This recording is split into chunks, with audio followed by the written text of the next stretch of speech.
ദളപതി വിജയ് നായകനായി എച്ച് വിനോദ് സംവിധാനം ചെയ്യുന്ന ചിത്രമാണ് ജനനായകൻ. ഒരു പൊളിറ്റിക്കൽ കൊമേഴ്ഷ്യൽ എൻ്റർടൈനറായി പുറത്തിറങ്ങുന്ന സിനിമ ഇതിനകം തന്നെ ചർച്ചകളിൽ ഇടം പിടിച്ചിട്ടുണ്ട്. രാഷ്ട്രീയ പ്രവേശനത്തിന് മുന്നോടിയായി വിജയ് അഭിനയിക്കുന്ന അവസാന ചിത്രമാണിത്. ഇപ്പോഴിതാ ചിത്രത്തിൽ അഭിനയിക്കാനായി വിജയ് വാങ്ങിയ പ്രതിഫലത്തിനെ കുറിച്ചുള്ള വാർത്തയാണ് ചർച്ചയാകുന്നത്.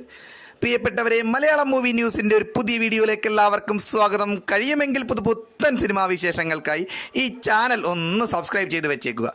നമുക്ക് വാർത്തയിലേക്ക് കടക്കാം.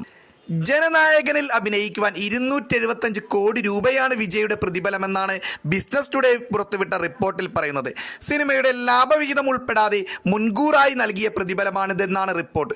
വിജയുടെ മുൻ ചിത്രമായ ദി ഗോട്ടിൽ 200 കോടി രൂപയായിരുന്നു നടന്റെ പ്രതിഫലം. എന്നാൽ ഇതിനെ സംബന്ധിച്ച് ഔദ്യോഗിക സ്ഥിരീകരണമൊന്നും പുറത്തു വന്നിട്ടില്ല. ജനനായകന്റെ ആദ്യ ടീസർ വിജയുടെ പിറന്നാൾ പ്രമാണിച്ച് അണിയറ പ്രവർത്തകർ കഴിഞ്ഞ ദിവസം പുറത്തുവിട്ടിരുന്നു. ചിത്രത്തിൽ വിജയ് പോലീസ് ഓഫീസറായിട്ടാണ് എത്തുന്നതെന്ന സൂചനയാണ് ടീസർ നൽകുന്നത്. കയ്യിൽ ഒരു വാളുമായി നിൽക്കുന്ന പോലീസ് വേഷത്തിൽ വില്ലന്മാരുടെ മുന്നിലേക്ക് നടന്നു വരുന്ന വിജയെയാണ് ടീസറിൽ കാണാനാകുന്നത്. ഒരു പക്ക മാസ് പടമായിരിക്കും ജനനായകൻ എന്ന സൂചനയും ടീസർ നൽകുന്നുണ്ട്. നെഞ്ചിൽ കുടിയിരിക്കും എന്ന വിജയുടെ ഹിറ്റ് ഡയലോഗോടെയാണ് ടീസർ ആരംഭിക്കുന്നത്. വിജയുടെ അവസാന ചിത്രമായതിനാൽ വലിയ പ്രതീക്ഷയോടെയാണ് സിനിമാ പ്രേമികൾ ജനനായകൻ ടീസറിനായി കാത്തിരിക്കുന്നത്. സിനിമയുടെ ഷൂട്ടിംഗ് സെറ്റിൽ നിന്നുള്ള സ്റ്റില്ലുകൾക്കും വീഡിയോകൾക്കും സോഷ്യൽ മീഡിയയിൽ ഇതിനോടകം വൈറലാണ്. 2026 ജനുവരി 9 ജനനായകൻ തിയേറ്ററിൽ എത്തുന്നത്. ഏതായാലും വിജയുടെ അവസാന സിനിമ വലിയ വിജയമാകട്ടെ എന്ന് ആഗ്രഹിച്ചുകൊണ്ട് പ്രാർത്ഥിച്ചുകൊണ്ട് നിർത്തുന്നു.